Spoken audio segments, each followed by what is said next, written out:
I'm Lippy. And I'm Grumpy. Together, we're Lippy and Grumpy do podcasting.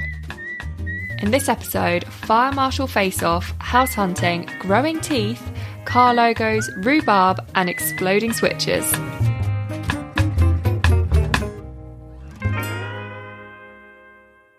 Now, Lippy, Yes. our episode last week with fire marshals and fleeing from burning buildings seems to have caused a bit of confusion. It has.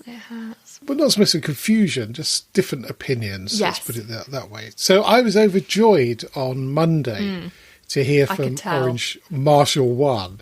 In fact, I did employ the smug face, which doesn't work very well on a podcast, but it works very well. It doesn't work over the phone either, does it? But I was very smug. So Orange Marshal 1 said, I'm a fire marshal, and you are right. Lippy is wrong. It is the fire marshal's job to direct people out and check toilets, side offices, meeting rooms are empty, and they will be the last ones out. He does then say if people refuse to move, they will be left behind. So anyway, so I was very smug with that. And then yesterday, I think it was, we heard from the Screaming Tomato from Down Under. And he says, I was a fire marshal for 5 years. I was the first out. It was my job to lead people down the stairs to safety. Yeah. So, contrasting views. Who's right? The thing is, I feel like checking rooms and things is the actual fire brigade's job. Like, they're dressed appropriately to be in a fire. Or not like in the fire, but like near a fire. Whereas as a fire marshal, you don't have the extensive training they have. I was literally in a lesson for 3 hours and then they were like, tick, you're a fire marshal. And I don't think I would have the knowledge to like go and find people in a building and know that like, oh, there's smoke going this way, so the fire's that way, so don't go that way. I think you're overthinking it a little bit. Yeah. I'm not suggesting that people go and tackle a fire, but generally you have a number of fire marshals on a floor, so you have an area that you would look after. So you just make sure that everybody's heard the fire bell and is going. I mean, what if you've got a colleague who's deaf? They're not necessarily going to hear it. So that, to me, is the job of the fire marshal. So if you know somebody's in a meeting room with a hearing problem, then you go and get them. Yeah, true. I think it was slightly different for me because I work in a venue. So, like, there was one office where everyone sat. As a marshal, Orange Marshal 1's job is to attend to fires. So he's very well qualified in this aspect. That's what I mean. He's more qualified than I ever would be. Yes, I know, but that's not a qualification to be a fire marshal in an office, in my view. It's just knowing where your people are and getting them out of the building or just checking that they're all out. Anyway, so he's done quite a bit of fire training, and he says he actually managed to put the test fire out with a 5-second spurt on the extinguisher, which really annoyed them because apparently it's quite difficult to light for some reason. And I have done many years ago, did some fire training. I think I was at BMW at the time. And it took them ages to get the fire going. And he said, we're firemen, we put them stuff out. We're not very good at lighting them, which is good to hear. Oh, I wish I'd had a real fire. I was in the middle of London, though, and the hotel had burnt down like 6 months before that I was in, like the back half of the hotel. Oh, dear. Which is why they were having the fire training.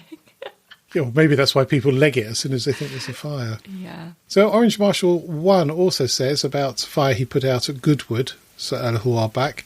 So it was a 1960s Jaguar that came into the pits. He spotted the flames underneath, picked up the fire extinguisher, and as it rolled to a stop in the pit entrance, he had the fire out in under 30 seconds. That's impressive. Very impressive. Not as impressive as the hole in the side of the engine block, apparently, which piston had exited and caused, presumably, the oil to catch fire. So, very expensive day out, I would imagine, for that Jaguar owner. When we were talking about handbrakes last week, and I was telling the story of my friend and the driveway, there was something that bothered me about the railway line, and somebody got in touch to point out that there actually aren't any railway lines through Forestdale. So the car wasn't balancing over the London to Brighton railway line, which is a bit of a relief. But there must have still been some sort of cutting or ditch the other side. And obviously that was, 35 years ago that happened. So it's probably got a little bit muddled up in my head over those years. In case you're moving to Forestdale, there isn't a fast train line through the middle of it. We'll cross that off. We won't go there. And also, we talked about the Boeing 777 in Denver a couple of weeks ago. And apparently the engine cowl that narrowly missed a house is up for sale on Craigslist. That's awesome. Which is pretty awesome. Was that just like a finders keepers thing? Well, I don't know how that works. I would imagine it still belongs to the airline. Yeah, but it just fell off, didn't it? It did fall off. And whether this is a spoof advert or not, I don't know. It's quite funny. But what you would do with a cowl, which is massive, it's not a small thing. I mean, you certainly couldn't hula hoop with it. That's for sure. Well, partly because it's broken. Yeah.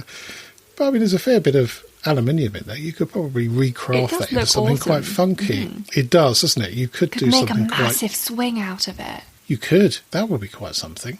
Yeah. Anyway, so if you're looking for a large engine cowling made from aluminium, then head over to Craigslist or denver.craigslist.org and a mere $10,000, it will be yours. Oh, cheap as chips, eh?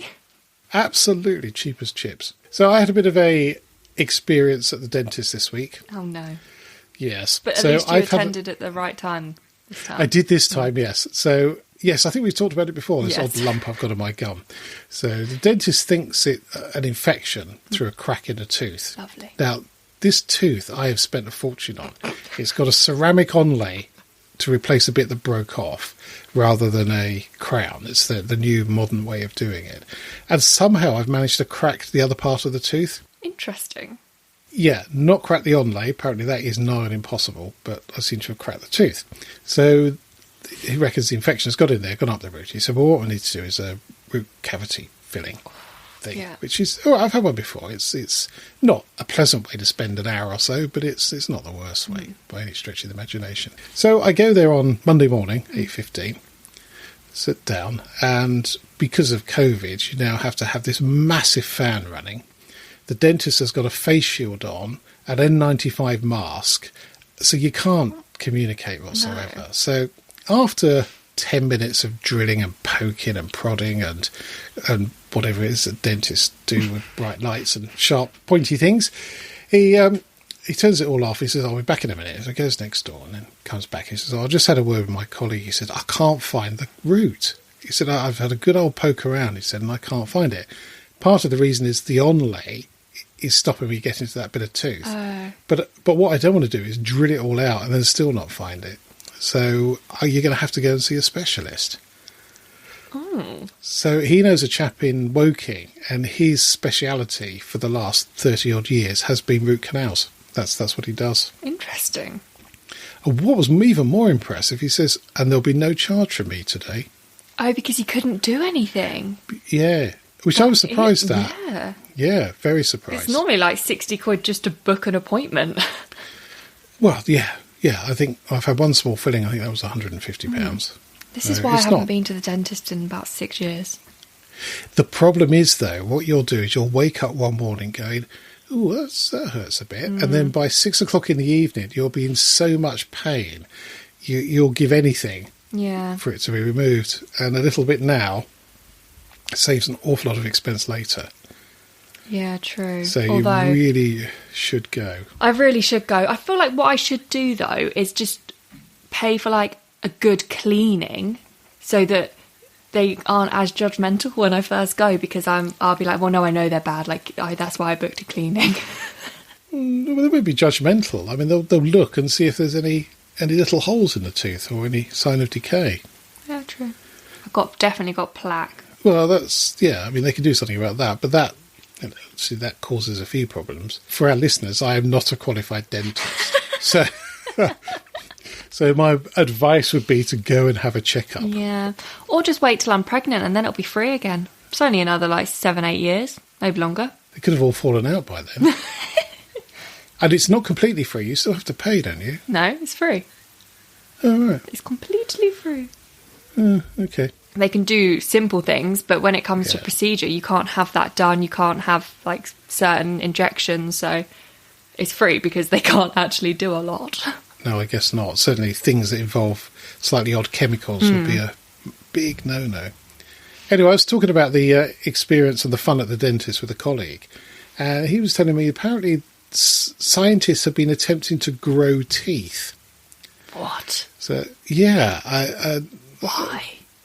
Well, because then you could grow one instead of having a plastic one. So you would simply pull out the dodgy tooth and grow a new one. Interesting. So, but teeth are very technically difficult, apparently, because there's lots of different substances. So you've got the enamel and dentin and the pulp. Weird. And they're growing them from stem cells, which frightens the life out of me, quite frankly. I can only imagine having some sort of thing put in your mouth that then takes over your whole body. Imagine your whole, just the chemicals slowly growing. You have like a tooth-shaped cheek. Well, that's a possibility. Or if you've watched too much Doctor Who or the Cybermen, then they just take over the whole world. But I'm sure that's not their aim. I saw such a funny video the other day of a guy that had really bad earache, so went to the doctor, and the doctor looked in his ear and apparently was like, oh, just made a noise that you wouldn't want a doctor to make as he's assessing something that's wrong with you. He said, he finished the exam and then said to the gentleman, you're going to need to go and see a specialist, but I'm not quite sure what kind of specialist, because you have a tooth growing in your ear. What? Yeah. So he had, in his ear canal, there had just been a calcium build-up in his body, and it had grown a tooth in his ear that was blocking half of his ear canal. But the doctor was like, I think you're going to have to go and see an ear expert and a dentist and an orthodontist to figure out a plan to get rid of it. So funny. That's bizarre. I mean, that's one place you wouldn't want to grow an ear, because when you put it in your mouth, it would taste horrible. What, in your mouth? In your mouth. Grow an ear in your mouth. There's a tooth in your ear. Well, yes, that reminds me of a story of two of my cousins, who they must have been 5 or 6 at the time. And one came home from school and said, guess what I learned today? What's that? Stick your finger in your ear, give it a really good mince around, and then put it in your mouth. It tastes just like ice cream. Yeah, quite. Never trusted since. No. Oh, you actually did it? No, I didn't do it. It was my cousin. I was like... No, it was 2 of my cousins. No, I did it. Far too clever for that. It's I think I might have got my intelligence from Mum then, if that's what you were doing as a child. I'm also not that keen on ice cream. Yeah. Wasn't worth So you've had some fun and games this week with house purchasing. Do you know what? I cried. It got me. I was so frustrated by the end of the day on... Oh, it was only happened yesterday. It was yesterday, yeah. It was yesterday. I got so frustrated. I was like, I just need to have a little cry. 10 minutes. Felt great afterwards. But yeah, we had seen 4 houses over the weekend. One of them we loved. The rest were... One of them shared a fence with a pub, and we were like, that's just not going to end well. Even though they had been there for 5 years, and they were like, the landlord's really good at making sure there's no noise outside after 11 o'clock. And I'm like, I'm asleep at 8. Yeah. I don't want to be hearing... In the summer, when you want your windows open... just wasn't going to work anyway, so that was fine because we didn't really like it. But then there was one which we did really like, and it had really good potential, and it was exactly where we wanted location wise. The lady that showed us around was awful. She just solidified my feeling of not liking estate agents and was very much... the first thing she said to us was like, oh, I don't need to sell the house, it sells itself, which was kind of true because we did love the house. But she was just very dismissive until she found out what our situation was, which we're very lucky to own the house we live in. So we're not got a chain, and we're quite lucky in the way that we can move.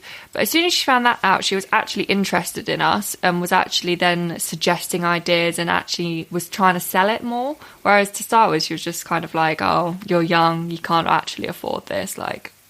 I'm just going to walk you round and you can look. Yeah, absolutely. And it was you're wasting my time. Yeah, very much. And then at the end of the viewing, because we knew we liked it, I was asking all of the like, well, we are interested, we might put an offer in, like, do we need to rush an offer? Is there anything happening? Is there any other viewings? And she was very much like, no. She was like, I'm the only one that does viewings for this house. You were the only couple today. There were a couple last week, but nobody's been in contact. Like, don't rush. You're fine. You can wait till Monday. We got home and we were like, no, we do really like it, after we'd seen our last house at 3:30. So it was 4:30, we rang, they were closed. So we left a voicemail. Then we rang back at like 9 o'clock as soon as they opened. Oh, I'm really sorry, that house actually had an offer accepted on Saturday. So disappointing. It's so frustrating. Why didn't they feel the need to tell us that when we booked the appointment, that the house had an offer on? Or that when it got offered on, why did no one email the people viewing the house to be like, there's an offer on the property? Like, you don't say anything. So that was fun. Yes, fortunately, I think some of possibly the larger estate agent chains tend to do the minimum amount of work. And this estate agents are well known for being a bit snaky and and we think they didn't say anything because if we did offer, then they can go to the seller and be like, oh, look, we've got you 2 offers. And kind of that mentality about it, like, oh, we're doing really well, like, we've done really well for your house, like, if you didn't want this offer, there is a second offer kind of vibe, rather than just be truthful and honest and you've sold the house. So, and I think also to some extent they wanted us to offer more than the other offer so that they then make more money. Odd estate agent story I have from when we were looking to move out of the house we're still in now, fortunately didn't move, is we'd obviously looked at a couple, and we went into the estate agent's office on a Saturday afternoon. As you say, they seem to go home at 4 or earlier. So anyway, we walked in there, can't see anybody, but we can hear an alarm going off, so like a burglar alarm. So that's odd. So we stood there a couple of minutes and thought, did we just trigger that when we walked in? And when we looked outside, the lights are flashing. So, oh God. What do you do? So it went back in again, and it wasn't loud inside, so it wasn't as if there was an internal siren. So I thought, the best thing to do is phone the police, isn't it? So I phoned the police and said, I've just broken into estate agent. And they went, what? So, well, I've just walked into this estate agent, which is empty, there's nobody here. But obviously Front door the door, was unlocked. door's not locked. The door was unlocked, and I think the alarm's going off. There's all sorts of flashing lights outside. What do I do? And they said, oh, well, that's rather odd. We'll send somebody along, but we'll phone the key holder. Yeah, because I feel like if you just leave and then they check like CCTV and stuff, they actually will have thought you've broken in. This is before widespread CCTV, so this was early 2000s. Crazy. I would have said. It was a bit crazy, really. So presumably somebody had left by the back door and not locked the front door. Yeah. Oh, God. They must have got a telling off. Well, you would have thought so, wouldn't you? But who knows? Who knows? Well, hopefully it will smooth out and you'll find the right house eventually. These things tend to happen for a reason. But, that's what it's one of those things where you're like, don't get excited because they might not accept the offer. But when you reach the point where you want to offer, it's because you really like the house. So it's like, you're never going to win in that situation. So we've just decided to go for the tactic of offer on houses we can't afford because we're less likely to get them, but we're also less likely to get excited. And then if they do offer, we've got a nice house, cheap. Yeah, exactly. Yeah. So it's a solid technique. And then people that invest in property will do that. They'll go look at a load of houses and just make daft offers and see what sticks. And don't forget the FBI book about negotiating. I know. Well, I try, but nobody wants to listen. Like, estate agents are so, money grabbing. Although saying that, I spoke to a lovely estate agent today, and I've never heard of them before. They're called Yopa. It rings a bell. It's YOPA. So lovely, happy to chat. Well, I guess it was a Tuesday afternoon, so they probably haven't got much on. But just really helpful and informative and just nice, I felt like they actually respected me as a person. Jolly good. Yeah, it's great. Excellent. Well, look forward to hearing more about that. Yeah. Well, new stories next week because we've got 4 booked in this weekend too. Yes, we'll revisit this again next week. So I came across another digging article, but I decided not to read it. I left it alone. Oh, you did you? Yes. You haven't gone down that rabbit hole again. I haven't gone down that rabbit hole. I've gone down another one. Oh no, what have you So gone down this one is a website called visualcapitalist.com. And it's a map of the world, and it's got the top export for every country. Oh, fun. And it's fascinating. It's really interesting. So what do you think the UK's top export is? Oh, I was surprised. coffee? No, God, no, ignore that. That was a really stupid comment. Yeah, that was a bit thinking, like, what do British people drink or eat a lot of? Or... Well, it's what they produce, not what they Yeah, consume. I realised that as it came out my mouth. Filter, Lippy, filter. Oh, God. What would we do a lot of exporting? We don't make a lot these days, do we? Oh, we do make quite a lot. And we make quite a lot of cars, so it turns out. Do we? Yeah, that's our biggest export. Interesting. Interestingly, yeah. What is really worrying in many respects is how many countries' top export is oil-based. Whether it's crude oil or refined oil or something in between, or gas from oil. Be interesting to see, does it do it as a comparison over a certain amount of years? Because that would be interesting in like 10 years' time to look back and be like, well, look how like little oil is now compared to... Well, no, it's still going to be massively high. Absolutely massively high. Because it's not only cars that are fueled by fuel. So, I mean, oil's used in so much. Yeah. In terms of plastic and other manufacturing, it's going to take a very, very long while before it's all gone. But I thought that was really very interesting, so I'll share the link, and then you can have a wander around there. It's slightly disappointing you can't drill down into the country, which oh no, I've got another drilling thing in there. Yeah. That was a mistake. And I have a bit of a whinge. Oh, do you? Yes, I do, just a little bit. Okay. It's to do with the PlayStation 4. Okay. Now, we bought, I think it was a PlayStation 3 donkeys years ago. One of the reasons was that you could play Blu-ray discs on it, so you didn't have to buy a Blu-ray player. Now, this one should play Blu-ray and DVD. It doesn't seem to like DVDs. We've been rewatching Frasier on DVD, which is, I think, possibly one of the funniest series. You also say his name made. very strange. Well, say it again. Frasier. It's Fraser. Oh, well, whatever. So the box set of Mr. Crane, Dr. Crane. And anyway, so you put it in there and it'll play one and then it'll just go, no, I'm not doing it anymore. So then you have to eject it. And the designer of the PS4, and it's a very odd design. It looks like the old IBM building on the South Bank.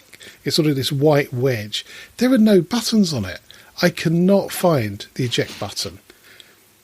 It's bizarre. And you can't eject it, as far as I'm aware, from the handset thing. So you just have to look like a like fool trying rubbing to find. the front. Yeah, basically, it's still not finding down. it, and then waiting for your daughter to come in and say, "How do you eject?" And then just get pushed out. What? There's nothing there. So I'm hoping the PS5 has either an obvious button or some mechanism from the controller to eject. We've got an Xbox, and there's an obvious button on the Xbox. Yeah. But I'm not. I'm so bad with any kind of games console. Yes, I don't really know them. I know how to turn it on, put Now TV on and turn it off again. And that's about it, to be honest. And another oddity I found this week, having watched an advert for Peugeot, is that car brands seem to be changing their badges. And Kia started it at the beginning of the year, and they changed it to something really quite bizarre, I would have said. And they've said it's part of a wide-ranging rebranding exercise. Strange. To take them out of the sort of the budget car market into something a bit more, as they say, aspirational. Interesting. It is very interesting. A friend of mine has an electric Kia, and it is a fantastic car, I have to say. It is very well made. Quite like Kias. They're quite cute. Yeah, I mean, if you go back about 20 odd years, they were a bit cheap and not nasty, but they were cheap. They're made for a price. And that's clearly not the case. I think probably the Koreans are one of the best advancing car manufacturers in the world, to be honest, in terms of where they were 20 years ago and where they are now. So that's interesting. And Peugeot as well, they've changed their logo. So previously it had the whole of a lion on it. I don't know if you remember the old 306 we had years back. It had the little arms up. It was like That's rearing. Right. I do. So they've reduced that down to just the lion's head. And again, I think it's because of their switch to electric cars. So it's sort of a defining mark in. Also, they like to put the plug-in under the logo, don't they? Some do, some don't. Nice I was looking at. Good for that. It was a road test of the new Audi electric car, which starts at £70,000. So it's not something I'm going to be buying anytime soon. And I have to say, I'm not a big Audi fan, as you know. I love an Audi. And it looked fantastic. It looked really nice. And it shares the same chassis as the Porsche electric car. So it's been well developed. The batteries are obviously very low. It's got a reasonable range, but it's a very nice looking car. But there's an awful lot of there to go wrong. I know there isn't a motor going round, but there's all sorts of gadgets and things that you just think it's too much. Well, the problem is that when the car gets later in life, the cost of repairing it becomes ridiculous. So whereas for £2,000 you could buy a reasonable used car a few years ago, that's the cost of a screen on a base model Audi. Yeah. So if the screen goes, then if it's worth less than £2,000, do you bother? Yeah. To be honest. Interesting. I was in fact talking to a friend of mine today. We were talking about cars in France, and they tend to keep their cars a lot longer than we do. So the village where his dad had a house was full of old Peugeots. You do see a lot of older cars in France. I would agree with that. You do. I think you do on the continent. Well, you do certainly in France and Italy. When we were there a couple of years ago, there was a lot of old Fiat Pandas, which is sort of the car I'm hankering after. Yeah. Oh. An old Fiat Panda 4x4. Interesting. As loved by the ski instructors in France. I would like to congratulate myself and any listeners that did not glaze over during that conversation about cars. Yeah, there's more to come. Oh, no. There's definitely more to come. Go on, then. In a bit. Oh, okay. Yeah, in a bit. So I had a bit of a session at the allotment on Saturday. The weather was rather pleasant, mostly. It was a bit dull by the afternoon. So I moved the rhubarb, which I think I may have left a little bit too late. And that's just started to sprout. So hopefully we'll get some of that soon. I love rhubarb. I'll be stealing some of that. As soon as I'm allowed, however close I'm allowed to the house, I'm grabbing it and running. Well, it's not at the house. Oh, that's even better. I'm allowed to go to your allotment. Do you know where it is? No, but I can find it. Oh, okay. Jolly good. Yeah, well, you might end up stealing somebody else's. They wouldn't know it was me, so it's fine. They'll think it's you. Yes, that's very true. So having had problems with raspberry canes and pea canes and all sorts of canes falling over in the wind and what have you last year, I've put some really big, heavy poles in for the raspberries this year. And I've got this metal wired system set up. So hopefully no drooping raspberries this year. Oh, interesting. But we'll see. I think we're due for a bit of rain, so it might need to go and tamper the ground down again. Make sure the poles don't go flying out. Well, yes, or just pull together. So I might put a little stick on the top. We'll see. And I planted a honeyberry, which is a very odd-shaped blueberry. Ooh. Looks more like a cocktail sausage than I love a blueberry. Yeah, well, these you don't have to pollinate. These are self-pollinating. Wait, so this is weird, okay?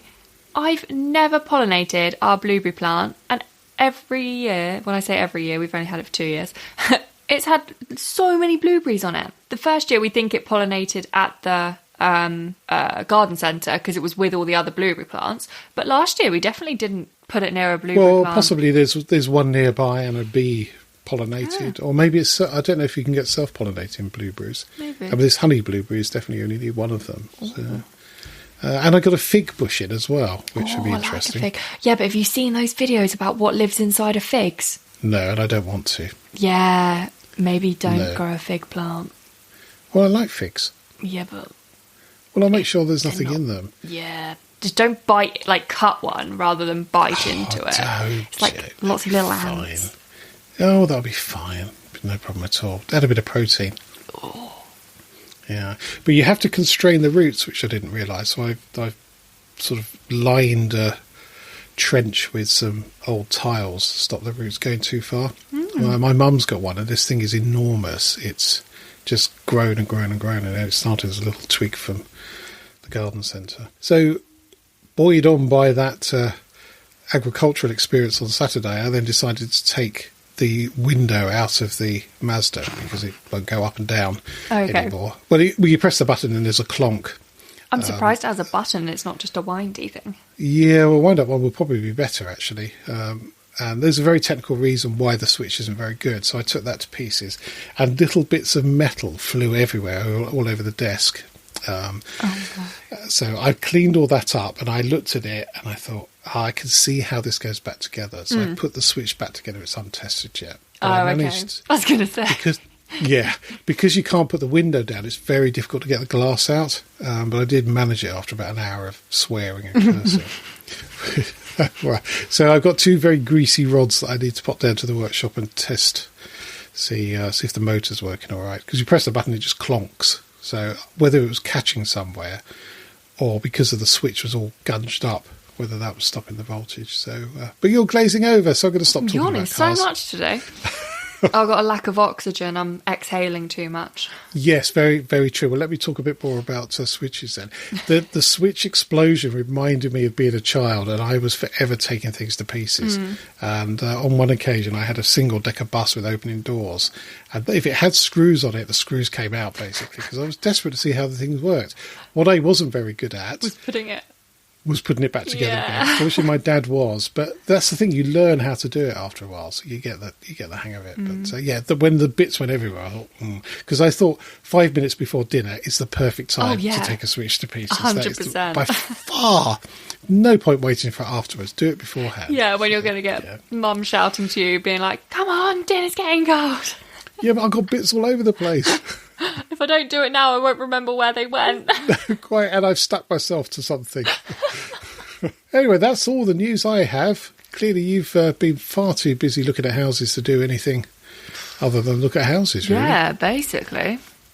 Other than work and look at houses, that's all I seem to be doing. I went for a really long walk, actually. That was nice on Sunday in the sun. Met it was nice Sunday, wasn't it? Great. Had the best time ever. It was really fluffy. That's all I seem to be doing at the moment, is looking at houses and going for walks. Better than being indoors all the time, I guess. That is very true. So, Lippy, have you had time to come up with one of your top tips? Fortunately, it's not a Lippy brain top tip. But those have been quite good. They tend to be a bit more useful, I would say, than that's debatable. Than the top tips that I find make me laugh. But because they make me laugh, then they're good top tips. Okay. Not all top tips need to be practical, I think, is the moral of the Lippy top tip. Before you marry someone, yes, make them use a computer with really slow internet to find out what they're really like. That actually is a really good idea. That actually is a really good idea, isn't it? You've not seen stress and frustration from someone until they're trying to click on something on a computer with no internet. Or, to be honest, try and use the ITV hub on an old Amazon Fire Stick. It's so awful, isn't it? We booked our COVID jabs over the weekend. Woo! As they opened up our age group. And we booked at in Crawley. And you have to put a little bit of detail in and then pick dates and times and what have you. And when we got to the end, it said, one of your slots has been taken. Which was a bit annoying because A, it didn't tell you which slot, and then B, you have to go through the whole thing again. So you go through the whole thing again, and we managed to book exactly the same date and time. It was just yourself reserving the slot. Well, who knows? It must be something, but that was fairly frustrating. And then again, that was something, we'll just do this before dinner, thinking it's going to take you 5 minutes. And 20 minutes later, you're still faffing around trying to do it. So, yeah, anything computer-related. Or trying to reject a DVD from a PlayStation 4. It shows you a good temperament of the person. That's very good. Or their need to phone somebody. I have a fun fact. Go on then. You know I like M&Ms. Yes. Do you know what the M and the M stand for? No, I actually don't. It stands for Mars and Murray. And these were the founders of M&M's called Forest Mars, which is an amazing name. It's such a cool name. Forest Mars. Absolutely superb. And Bruce Murray. That's a bit boring. Yeah, they apparently didn't get on very well. Oh. And Forest Mars leveraged Murray out of his 20% share in the company in 1949. So these have been around a long while. Yeah. Before M&M's became the Huge. best-selling sweet in the US. And he was paid just $1 million for his share of the business that would shortly after be worth billions. My God, you would be fuming. Well, you would, but $1 million in 1949 was a fair chunk of cash. Yeah, I guess he might have been doing other things and he could have had a lot more than $1 million. He could have done if he'd hung on a bit, but maybe the angst wasn't worth it. That is true. It's not always worth it. Because 1949 would have been a very slow internet connection, so maybe it was proving a little bit too much for one of them. That's it for this podcast. Thank you so much for listening. You can help spread Lippy and Grumpy's view on life by leaving a review on your favourite podcast platform. If you're not sure how to leave a review, or if you download from Spotify, there's some help at lippyandgrumpy.uk/review. And if you would like to get in touch, email podcast@lippyandgrumpy.uk. So it's goodbye from me. And goodbye from him. Goodbye.